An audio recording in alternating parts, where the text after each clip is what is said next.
Hello and welcome to this video on the question paper for higher business management, focusing on the case study. Before we get started, there's a number of key revision resources that you should be aware of. Google Classroom is one of the most important ones. That's where you'll find all of your revision resources being posted by your teacher, as well as links to FAB past papers. But you'll also find in the classwork tab all of your work organised by topic. This means you can look for specific topics and revise them using the activities and notes that you've previously used in class. You'll also find links to things like WordWall and Quizlet that might also be helpful. Another link that will have been put on your Google Classroom by your teacher is a link to the Achieve Learning site, along with sign up and registration details on how to get started with that. On the Achieve site, you'll find links to notes, descriptors of different topics, as well as some practice questions. You'll find videos that link to other learning, and you'll find links directly to specific past paper questions on that topic. Finally, the @LHS Technologies YouTube channel has a range of videos that you can revise with. These videos include ones like this, which will show you example and model answers of how to respond to past paper questions. We're now going to look at how we answer case studies and look at hints and tips on how we make sure we meet the requirements of each of the questions. Some of the key things to remember here is that you're going to use skills that you have developed elsewhere. Within English, you develop the skill of being able to read a passage of text, analyse it, and apply the content to a written question. That's the same thing that can be used quite frequently within our case studies. You only need to refer to the case study or the exhibits when you're asked to do so. And in order to make sure that you know when you're being asked to do so, it's probably a good idea to read over all the questions first, and whenever it says from the information provided, using the case study, or from exhibit 1, for example, do something to highlight that within the question so that you don't forget when you're in the pressure of actually writing your responses. That could be just to circle the question number, or in somewhere highlight the text where it says to use that case study. We're now going to work on a case study together, and I've divided this one into two parts, and I want to just look at the first paragraph to begin with. Pause the video just now and read the paragraph below. Once you've done that, you can restart the video and move on to the next slide. The question that I want to associate with that part of the case study is where you're going to be asked to look at the PR activities involved. And you can see here that we've got this bit of text that says from the case study. This is where you know you now have to use information specifically from there and not just from your knowledge of the course content. You're then being asked to justify the PR activities used by Nike. Be very assured that you're using the case study to look at what the methods of PR activity are that Nike have used, and then also apply the justify command word to it. And just be clear, when using justify as a command word, it could easily be swapped out for describe the advantages, because that's all you're expected to do. If you're justifying something, you're given the reasons for a particular course of action, which are all the advantages for it. Let's now look at the solution to that question. What was key here was that you needed to make sure that you referred to the points from the case study. I've underlined them as part of my response just to highlight them. You don't need to do that.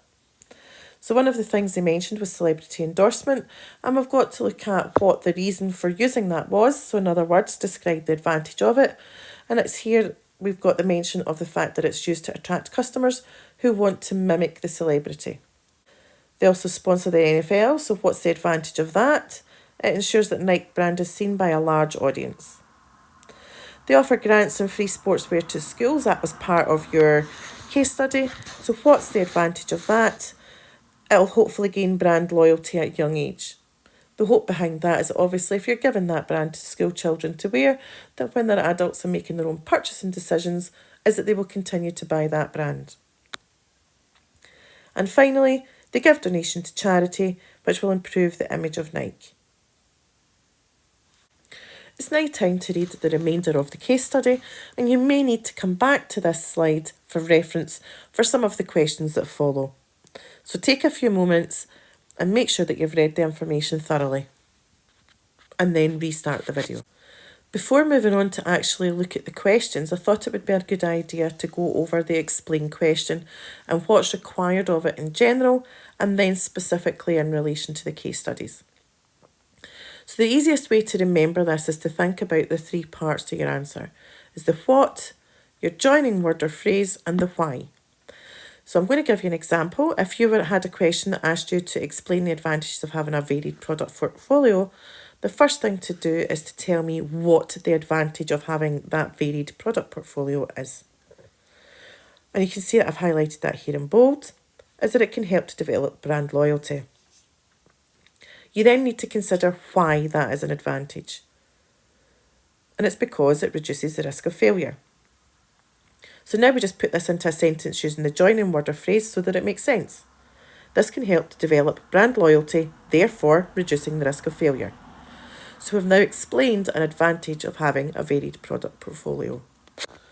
If we then look at that in relation to our case study, again, you'll sometimes be asked to take that what element straight from the case study, and that can be a straight lift.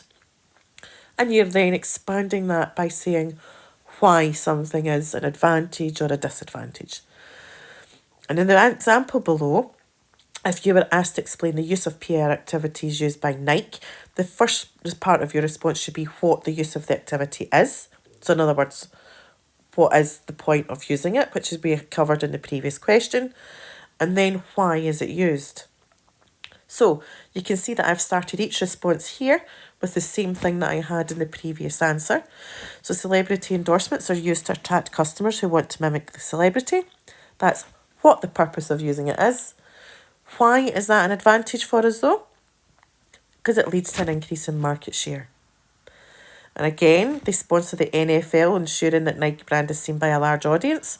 Why would they want to do that? Because it results in greater brand awareness. And you can see those sections at the end of the responses that I have put in bold are the extra bits that are needed to be added in order to make it a true explain question. And each one of these bullet points would gain 1 full mark. So we now need to look at these 3 questions that relate back to that second part of the case study you've just read. So your first point of the question asks you to justify the out-of-the-pipeline promotions used by Nike. You have to be able to have read that text and recognise the out-of-the-pipeline methods that have been used. You've been asked to justify them, so you're going to describe the advantages of those methods.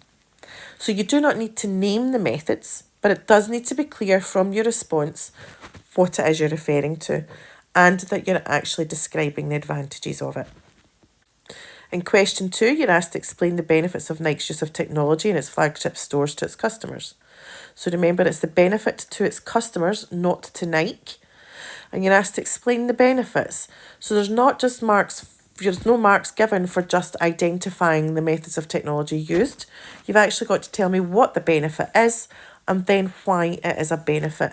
And those benefits must refer back to its customers. They must be the benefits for the customers. And the final question is asking you to discuss the pricing strategy used by Nike for its Air Max trainers. So again, you need to look at the section with regards to pricing and be able to figure out which pricing strategy it is. Now the question is asking you to discuss the strategy. So in this instance, you can gain 1 mark for the definition and you can gain marks for advantages and disadvantages. Had the question said discuss the use of the pricing strategy, then there would be no definition marks available. These questions are worth in total 11 marks, and under exam conditions, those should take you 16 minutes to complete. So start the timer now, time yourself as you do the tasks, and make sure you follow all the command words and guidance given. So hopefully you managed to complete those questions in the time that you were allocated. If not, then that's a clear indication that you actually need to improve on your answering technique so that you can complete the work within the time allocated. So let's look at the solutions to the first question, where you're asked to justify the out-of-the-pipeline promotions used by Nike.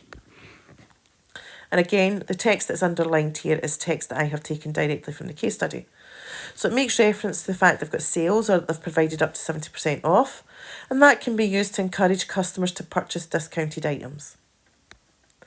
The student discounts encourage students to choose Nike over rivals that do not offer a student discount, and the membership schemes will encourage customers to make repeated purchases.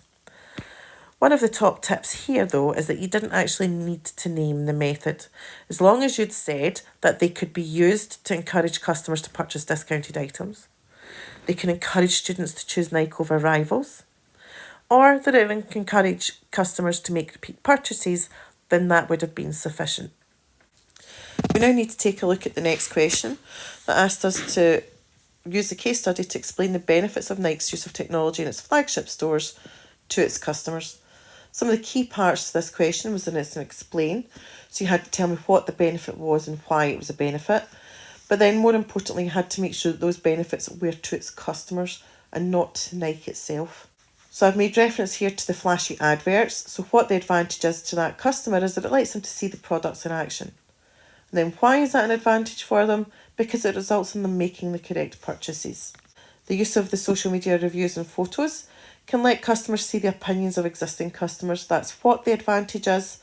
Why is it an advantage? Because it can therefore give customers confidence in the products. Then made reference to the use of the large interactive digital footwear tables. What the advantage is that it improves the customer experience. And why is that an advantage? Because it leaves the customer with a more positive feeling towards the company and their purchases. And then finally, we've made reference to the touch screens that can be used to custom design the replica shirts. And when we're making reference to this one, the fact that they can custom design the replica shirts is what the advantage is.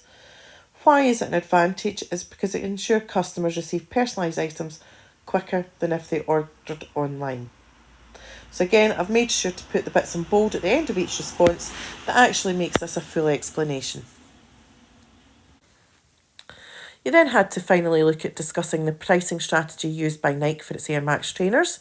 Hopefully here you had recognised that the fact that they had distinguished based on age between the customers and the pricing let you know that it was price discrimination that they were using. And since you were asked to discuss the pricing strategy, there was absolutely one mark available for its definition.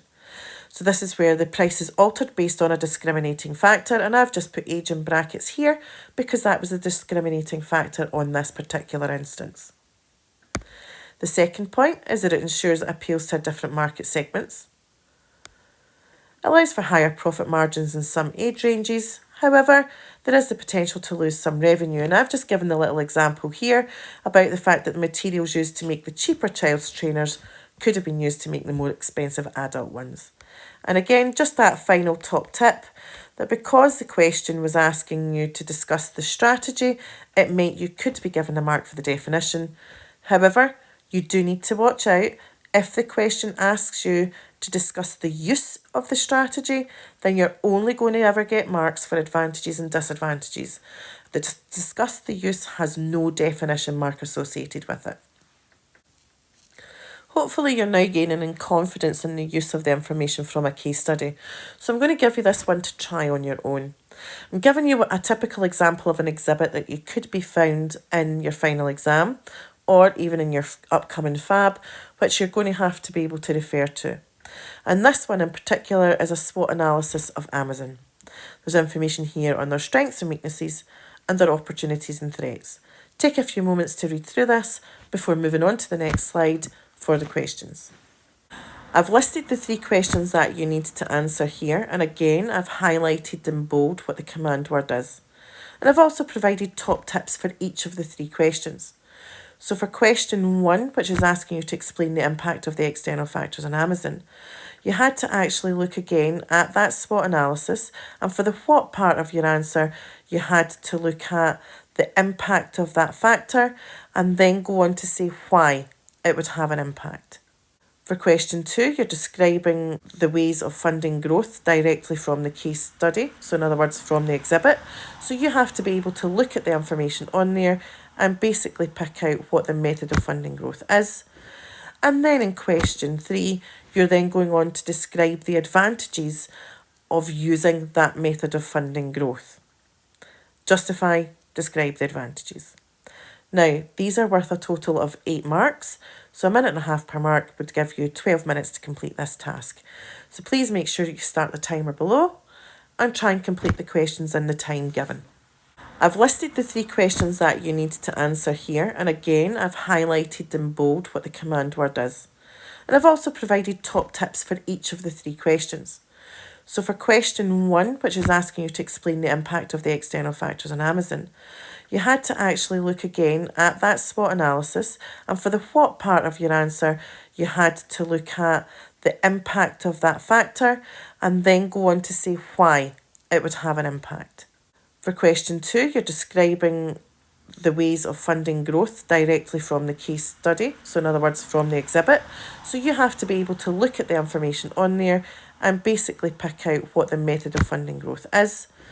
And then in question 3, you're then going on to describe the advantages of using that method of funding growth. Justify, describe the advantages. Now, these are worth a total of 8 marks, so 1.5 minutes per mark would give you 12 minutes to complete this task. So please make sure you start the timer below and try and complete the questions in the time given. This is one of the responses where the what part of your answer can absolutely come from the case study. So in this instance, the question asked you to explain the impacts of the external factors. So we know that the external factor was around COVID, and what the impact was the fact that there was a post-COVID boom in e-commerce. The why that was an impact, because it resulted in an increase in revenue from sales. We also know that there were low interest rates, so that's your what. Why did that have an impact? Because it could give customers more disposable income. We also had the threat of cybercrime. That's what the impact was, because it's a threat of cybercrime. And why is that an impact? Because it can discourage customers from buying online. There was an increase in online competition. Why did that have an impact? Because it can reduce the market share of Amazon. And the final point was, what was the increase in the minimum wage of workers? Why does that have an impact? Because it could result in a reduction of profit, or same thing, an increase in expenses. You were then asked to describe the method of funding growth, and that you should have been able to recognise that was outsourcing. So when we describe that, outsourcing is when an organisation pays another company to perform activities on their behalf. The final question was around the justification of using outsourcing as a method of funding growth. So again, it's just describing advantages. So the 4 points that I picked out was that it allows the business to focus on its core activities. Outsourced activities should be performed to a higher standard. It can cut the cost of staff wages. You could also have said it could cut the cost of staff training, but you couldn't get the mark for both. Or it can cut the cost of purchasing equipment. You could have also said that it can cut the cost of maintaining equipment, but again, you would not get both of those. You would get one or the other. So these were the 4 advantages that I chose because of the ones that I find the easiest to remember. But again, you've been repeatedly told, make sure that the advantages and the disadvantages that you learn are the ones that you're most likely to recall. So it's entirely possible you might have had additional responses to this question. Hopefully this little bit of practice has given you an extra insight into what is required of you as part of referencing case studies. And by all means now, what you can do is go back to past paper questions and practice some of those case studies. But please make sure to give them to your teacher for marking so that we can make absolutely certain that you're applying all of the principles properly. Thanks for watching this video, and remember to use Google Classroom, the Achieve Learning website, and at LHS Technologies on YouTube to continue with your revision.